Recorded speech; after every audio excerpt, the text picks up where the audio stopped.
الفضائل اما بعد فاعوذ باللہ من الشیطان الرجیم بسم اللہ الرحمن الرحیم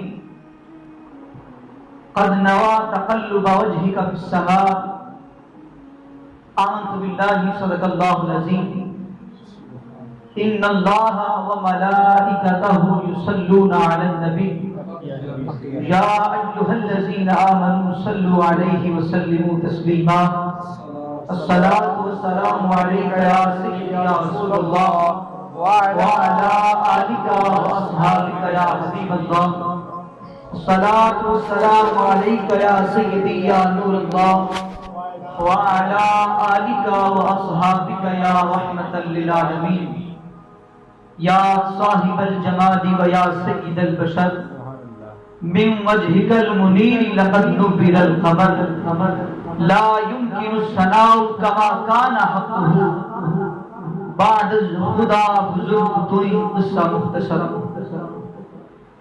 اب میں بغیر کسی تمہید کے اپنی گفتگو کا آغاز صحیح مسلم کی ایک روایت جسے امام مسلم نے نقل فرمایا ہے، فرماتے ہیں کہ حضور علیہ السلام نے ارشاد فرمایا اشد الناس حبا لی یکونون من بعدی. آقا علیہ السلام نے ارشاد فرمایا کہ اے صحابہ مجھ سے شدید محبت کرنے والے، مجھ سے عشق کرنے والے اور حد درجے کی محبت کرنے والے میرے عاشق یکونون من بعدی، وہ میرے دنیا سے پردہ کر جانے کے بعد آئیں گے. حضور علیہ السلام اپنے عاشق کی علامت کو بتا رہے ہیں کہ وہ آنے کب ہے، اور پھر آگے اس کی علامت کو حضور علیہ السلام نے بیان فرمانا ہے. حضور نے فرمایا کہ مجھ سے شدید عشق کرنے والے، شدید محبت کرنے والے میرے بعد آئیں گے.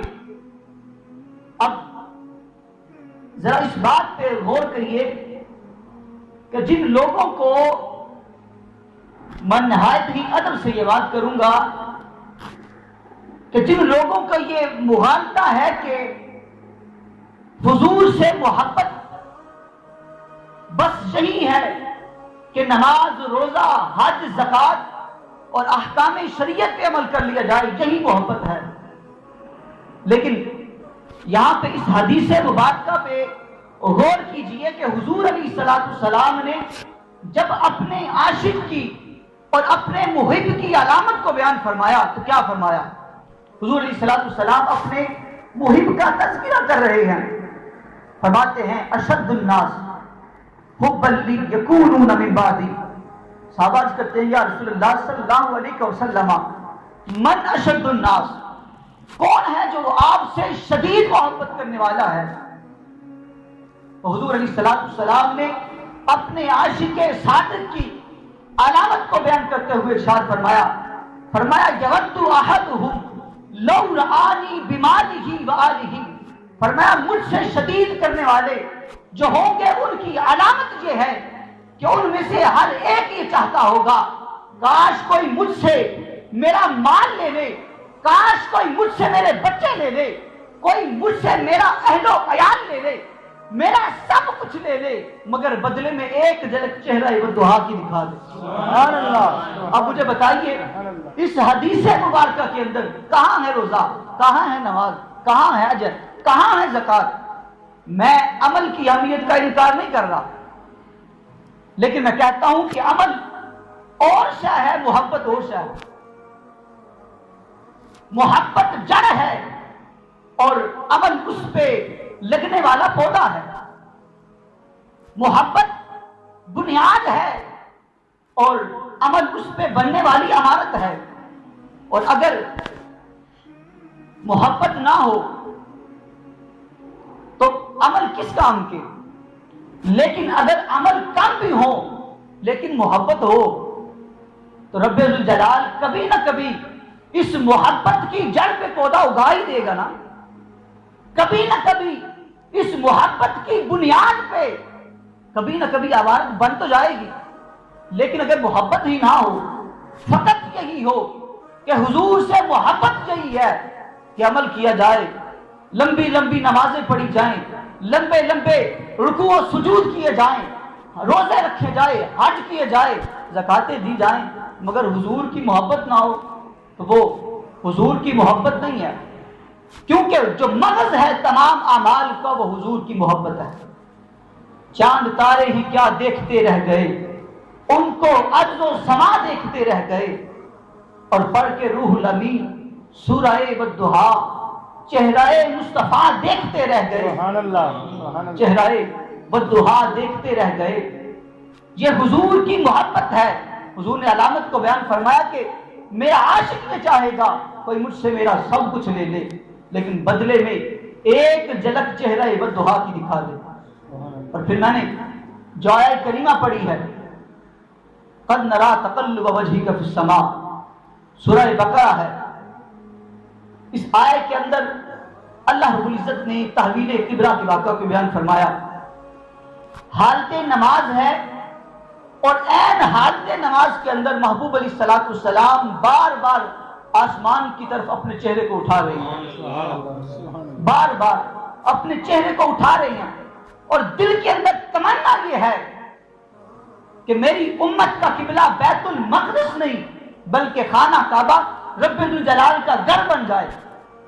حضور علیہ الصلوۃ والسلام نے مکہ المکرمہ سے ہجرت کرنے کے بعد مدینہ المنورہ کے اندر 1.5 سال سے زائد عرصہ حضور نے بیت المقدس کی طرف رخ کر کے نمازیں پڑھی، لیکن آج حالت یہ ہے کہ دل کے اندر یہ تمنا ہے کہ میری امت کا قبلہ میرے دادا ابراہیم علیہ السلام کا بنایا ہوا رب کا گھر جو ہے وہ قبلہ بن جائے۔ اب ہوتا یہ ہے 2 رکعتیں پڑھ لی ہے اور 2 باقی ہیں۔ حضور علیہ السلام جب چہرہ مبارک کو اٹھاتے ہیں تو رب الجلال فرماتا ہے، اے جبریل جا میرے یار کے پاس جا اور جا کے کیا ہے، قد نرا تقلب وجہک فی السماء فلنولینک قبلۃ ترضاها۔ فرمایا یا رسول اللہ صلی اللہ علیہ وسلم، رب یہ فرماتا ہے اور رب نے بھیجا ہے کہ میرے حبیب کے پاس جا، اور نماز کا بھی انتظار نہیں کیا کہ نماز مکمل ہو جائے، اور کہا کہ میرے حبیب کے پاس جا اور جا کے یہ کہتے کہ یار محبوب جس طرف تو چاہتا ہے ہم قبلے کو اسی طرف کر دیتے ہیں۔ یا رسول اللہ صلی اللہ علیہ وسلم، رب چاہتا ہے کہ جس طرف جو ہے آپ کی رضا ہے وہی قبلہ ہے، اسی وقت جو ہے قبلہ تبدیل ہوتا ہے۔ محبوب علیہ السلام حالت نماز کے اندر اپنے رخ کو جو ہے وہ تبدیل کر لیتے ہیں۔ اور پھر سورہ طور کے اندر اللہ رب العزت ارشاد فرماتا ہے، وَاصْبِرْ لِحُكْمِ رَبِّكَ فَإِنَّكَ بِأَعْيُنِنَا۔ رب الجلال فرماتا ہے، لوگوں تمہاری نگاہیں اوروں کو تکتی ہیں، کوئی اپنے یار کو تکتا ہے، کوئی اپنے بیٹے کو تکتا ہے، کوئی اپنے والدین کو تکتا ہے، کوئی اپنے مرشد کامل کو تکتا ہے۔ رب الجلال فرماتا ہے، لوگوں تمہاری نگاہیں اوروں کو تکتی ہیں، ذرا مجھ سے بھی پوچھو نا کہ میں کس کو تکتا ہوں۔ تو عرض کی باری تعالیٰ تو کس کو تکتا ہے؟ تو رب الجلال فرماتا ہے، وَاصْبِرْ لِحُكْمِ رَبِّكَ فَإِنَّكَ بِأَعْيُنِنَا۔ رب فرماتا ہے تمہاری نگاہیں اوروں کو تکتی ہے، رب کی نگاہ فقط چہرہ والضحیٰ کو تکتی ہے۔ سبحان اللہ، سونے جگتے ہون ہزاراں پر سونے آتے تو تھلے، تیریاں شانہ میں کی دستاں تیریاں شانہ بلے بلے، ساری دنیا رب وال تکتی، رب تکتا ہی تیرے بندے۔ حضور کے چہرے کو رب الجلال تکتا ہے اور محبت سے دیکھتا ہے کہ میرا محبوب چاہتا ہے میرے محبوب کی رضا کیا ہے۔ اب کسی چہرے کے متعلق جب صحابہ کرام رضوان اللہ علیہم اجمعین سے پوچھا نا کہ آپ تو حضور علیہ السلام کے چہرہ والضحیٰ کو تکتے رہے ہیں، تو بتائیے نا تو حضور کا چہرہ کیسا تھا؟ سبحان اللہ، سبحان اللہ۔ تو حضرت عبداللہ بن عباس سبحان اللہ. رضی اللہ تعالیٰ عنہ. آپ فرماتے ہیں کہ میں حضور کے پورے چہرے کی بات نہیں بتاتا، فقط حضور کے دندان کی بات بتاتا ہوں. سبحان اللہ. کہتے ہیں کانا رسول اللہ صلی اللہ علیہ وسلم افلج السنیجتین اذا تکلم رؤیت النور یخرج من بین ثنایا. سبحان اللہ. فرماتے ہیں کہ لوگوں، میں حضور کے پورے چہرے کی بات نہیں سناتا، حضور کے دندان کی بات سناتا ہوں کہ جب حضور علیہ السلام کلام فرمایا کرتے تھے تو حضور کے دانتوں کے درمیان ایک غیر معمولی سا فاصلہ ہوتا تھا، غیر معمولی سا گیپ ہوتا تھا. تو جب حضور کلام فرماتے تھے یخرج من بین ثنایا، فرماتے تھے لوگوں ہم فقط حضور کی گفتگو نہیں سنتے تھے، ہماری نگاہیں چہرہ بددعا پہ بھی ہوتی تھی، کانوں میں محبوب علیہ السلام کی میٹھی میٹھی آواز مبارک ہمارے کانوں میں پڑتی تھی، اور ہمارے آنکھوں کے سامنے چہرہ بددعا ہوتا تھا، اور ہم دیکھتے تھے کہ جب محبوب علیہ السلام کلام فرماتے تھے تو حضور کے دندان سے نور نکلتا تھا. سبحان اللہ. حضور کے دندان سے نور نکلتا تھا. اور پھر کسی نے حضرت ابو ہریرہ اور حضرت انس بن مالک رضی اللہ تعالی عنہما ان سے پوچھا کہ آپ نے بھی تو حضور علیہ السلام کے جلووں کو دیکھا ہے، دن رات حضور علیہ السلام کی صحبت میں بیٹھتے رہے ہیں، تو بتائیے حضور کا چہرہ کیسا تھا؟ تو بتانے لگے لم ارى مثلہ بعد، کہنے لگے کہ ہم نے حضور کے بعد آپ جیسا کوئی نہیں دیکھا. یہ بات حضرت علی کرم اللہ وجہہ الکریم کے کانوں میں پڑی تو کہنے لگے تم یہ کہتے ہو لم ارى مثلہ بعد کہ حضور کے بعد کوئی حضور جیسا نہیں ہے.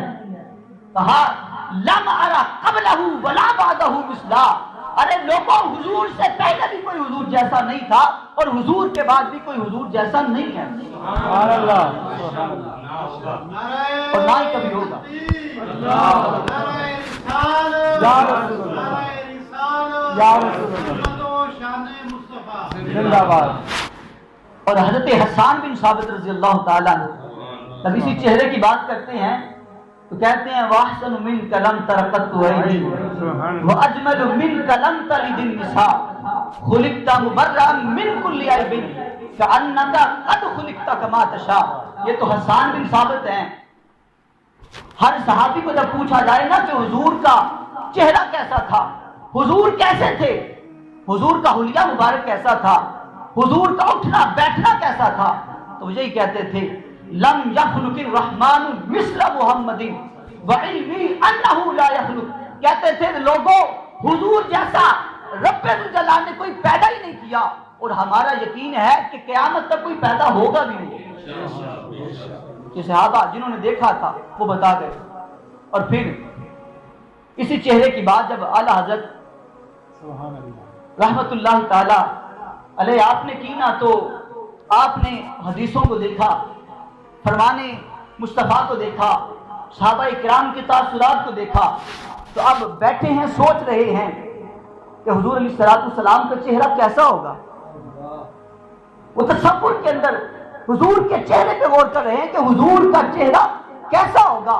تو کہتے ہیں رخ دن ہے یا مہر سما، یہ بھی نہیں وہ بھی نہیں. اب ارادے بدلتے جاتے ہیں. رخ دن ہے، کہتے ہیں کہ حضور کا چہرہ جو ہے دن کی طرح روشن ہے.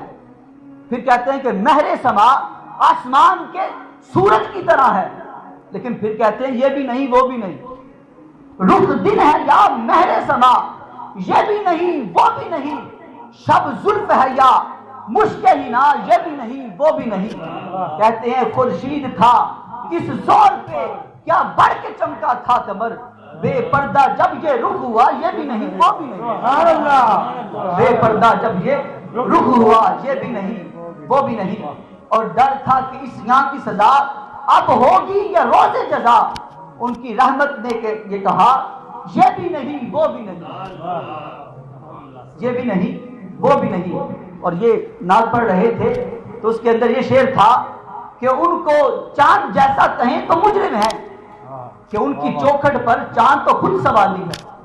تو حضور جیسا حسن تو کسی کو ملا ہی نہیں ہے. اور پھر اسی حسن پہ جب پیر مہر علی شاہ رحمت اللہ تعالی علیہ آپ بولے تو آپ کہتے ہیں مکھ چند بدر شاشانیے متھے چمک دی لاٹ نورانیے کالی زلف تے اکھ مستانیے مخمور اکی ہن مدبریاں اس صورت نو میں جانا تھا جان آکھا کہ جانے جہان آکھا سچ آکھا تے رب دی میں شان آکھا جس شان تو شانہ سب بنی۔ یہ حضور کے چہرہ تھا کہ جنہوں نے ایک جھلک کے لیے حضور علیہ السلام کے چہرے کو دیکھا تھا اور دیکھا بھی 14 صدیوں کے بعد تھا۔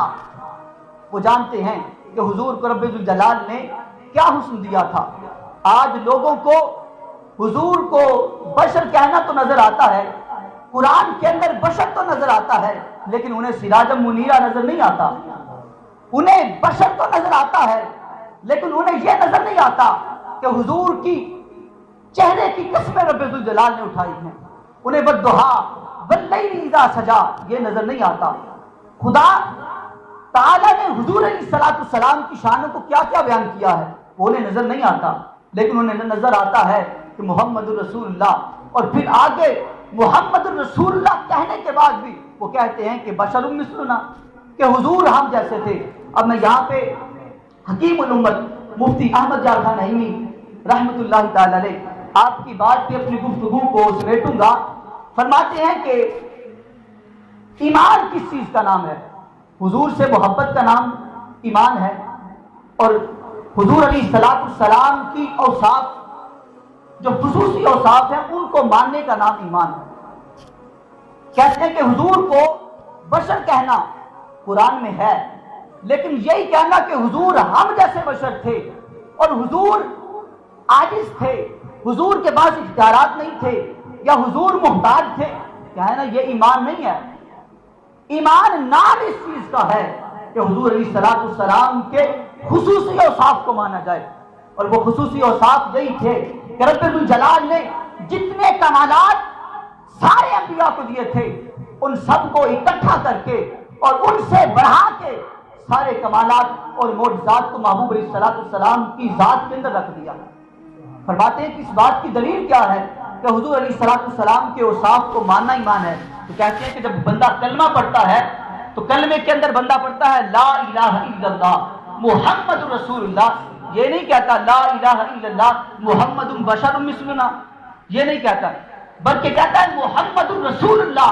گویا کہ محمد لفظ کے اندر ہی جتنی جامعیت ہے، جتنی شان و عظمت ہے، اور پھر رسول اللہ ہونا حضور علیہ السلام کی خصوصیت ہے، اور پھر خاتم النبیین ہونا یہ حضور علیہ السلام کی خصوصیت ہے۔ تو فرماتے ہیں حضور علیہ السلام کے ان اوصاف کو، ان کمالات کو ماننا ہی جو ہے وہ ایمان ہے۔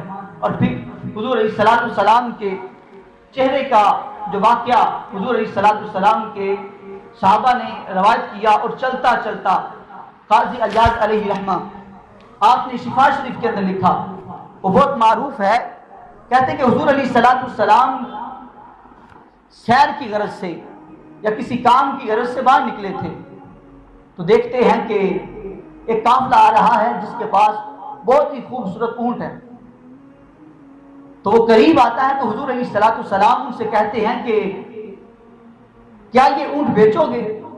تو جب حضور علیہ السلام کو دیکھتے ہیں تو کہتے ہیں کہ بیچیں گے۔ اب حضور علیہ السلام اس اونٹ کو لیتے ہیں اور کہتے ہیں کہ میں اس کی قیمت تمہیں بھجوا دیتا ہوں۔ اب وہ لے کے حضور علیہ السلام اس اونٹ کو مدینہ المنورہ پہنچ جاتے ہیں۔ جانے کے بعد اپنے غلاموں کو کھجوریں دیتے ہیں کہ یہ ان کو جا کے دے آؤ۔ اب اسی اسناد کے اندر، اسی وقت کے اندر ان کے درمیان جب ان کو پتہ چلتا ہے کہ ہمارا اونٹ نہیں ہے، پھر غور و فکر کرتے ہیں، تو ایک کہتا ہے کہ ایک شخص آیا تھا کہ جس کے سر کے جو بال تھے، جو زلفیں تھیں وہ بہت خوبصورت تھیں، کہتا ہے میں ان کی زلفوں پہ کھو گیا تھا، مجھے نہیں پتا کہ وہ اونٹ کیسے لے گئے، کیا ہوا ہے۔ اب دوسرے سے پوچھتے ہیں کہ تمہیں خبر ہے کہ وہ اونٹ کدھر گیا ہے، کون لے کے گیا ہے؟ تو دوسرا بول کے کہتا ہے میں تو ان کے دندان مبارک پہ غور کر رہا تھا کہ جب وہ گفتگو کرتے تھے تو منہ سے نور جو ہے وہ نکلتا تھا۔ اب اسی طرح پوچھتے پوچھتے 1 2 3 4 تک جب یہ بات پہنچتی ہے تو آخری والا بندہ جو ہے وہ یہ کہتا ہے کہ یار وہ تو ان کی زلفوں پہ غور کر رہا تھا، وہ دندان پہ غور کر رہا تھا، وہ نینوں پہ غور کر رہا تھا، وہ حضور کے آنے جانے پہ غور کر رہا تھا۔ تو اور کلام کے اندر یہ تاثر دیا کہ حضور علیہ الصلوۃ والسلام اونٹ کو چرا کے لے گئے۔ اب یہ کہنے کی دیر تھی کہ اس قافلے کی اوٹ کے اندر ایک عورت بیٹھی تھی، اس نے کہا ارے لوگوں یہ بات نہ کہو، انا ضامنۃ لثمن جملکم، اگر تمہارا اونٹ کھو گیا تو اس اونٹ کی قیمت میں ادا کروں گی۔ اب وہ شکر کرتے ہیں، شکر ہے اتنا قیمتی اونٹ تھا اور اس کی اتنی قیمت تھی، ہمیں تو خبر ہی نہیں تھی کون لے گیا، کوئی تو ہے جو اس کو جانتا ہے۔ تو وہ بول کے عرض کرتی ہیں اور کہتی ہیں کہ جانتی میں بھی نہیں، لیکن جب وہ شخص آئے تھے نا تو میں نے اس اونٹ سے کپڑا ہٹا کے میں نے ایک جھلک چہرہ ودھا کو دیکھا تھا، تو میرے دل نے یہ گواہی دی کہ جو شخص اتنا خوبصورت ہو، جس کو رب ذوالجلال نے اتنا حسن و جمال دیا ہو، وہ کبھی کسی کو دھوکہ نہیں دے سکتا۔ کہا انا ضامنۃ لثمن جملکم۔ اب اسی گفتگو کے بعد حضور علیہ الصلوۃ والسلام کے غلام آتے ہیں اور آ کر کہتے ہیں کہ یہ کھجوریں حضور علیہ الصلوۃ والسلام نے بیچی ہیں اور کہا ہے کہ یہ کچھ کھجوریں جو ہیں وہ ضیافت کے لیے رکھ لیں اور یہ باقی جو کھجوریں ہیں ان سے اپنی قیمت کو پورا کر لیا جائے۔ اب وہ لوگ کہتے ہیں کہ ہم تو انہیں جانتے بھی نہیں، وہ کون ہیں؟ تو اب تعارف کرواتے کرواتے کہتے ہیں کہ وہ محمد الرسول اللہ ہیں، جن کے ترانے دنیا الاپ رہی ہے، جن کی عظمتوں کو دنیا بیان کر رہی ہے، وہی محمد الرسول اللہ ہے۔ وہ سامنے جو تم کھجوروں کے جھنڈ دیکھ رہے ہو، جہاں پہ کھجوروں کے درخت لگے ہوئے ہیں، وہی تو مدینہ المنورہ ہے، وہیں پہ تو رہتے ہیں وہ۔ جب یہ تعارف کروایا تو حضور علیہ الصلوۃ والسلام کا یہ تعارف کروانا تھا، تو اب انہوں نے حضور کے اخلاق کو بھی دیکھا، حسن و جمال کو بھی دیکھا۔ اب دیکھنے کے بعد کہتے ہیں کہ اب یہ قیمتیں چھوڑو، یہ سودے بازی چھوڑو، بے دام ہی بک جائیے دربار نبی پہ، اس شان کے سودے میں خسارے نہیں ہوتے۔ اب کہتے ہیں کہ حضور علیہ الصلوۃ والسلام کے دربار پہ لے جائیے۔ جب حضور علیہ الصلوۃ والسلام کے دربار پہ جاتے ہیں، حضور کے چہرہ ودھا کو دیکھتے ہیں تو کہتے ہیں کہ یا رسول اللہ صلی اللہ علیہ وسلم اب ہمیں کلمہ پڑھا دیجیے۔ پورا قافلہ حضور کے چہرے کو دیکھ کے، آپ کے حسن و جمال کو دیکھ کے کلمہ پڑھ لیتا ہے۔ اور پھر ان کا انداز یہ ہوتا ہے کہ وہ جس ناز سے وہ چل رہے ہوتے ہیں اور کہہ رہے ہوتے ہیں، یہ ناز یہ انداز ہمارے نہیں ہوتے، جولی میں اگر ٹکڑے تمہارے نہیں ہوتی، ملتی نہ اگر بھیک حضور آپ کے در سے، اس شان سے منگتوں کے گزارے نہیں ہوتے۔ تو وہ حضور علیہ الصلوۃ والسلام کے در پہ آ کے اس شان کے مالک بن جاتے ہیں اور حضور علیہ الصلوۃ والسلام کے حسن و جمال کو دیکھ کے کلمہ پڑھ لیتے ہیں۔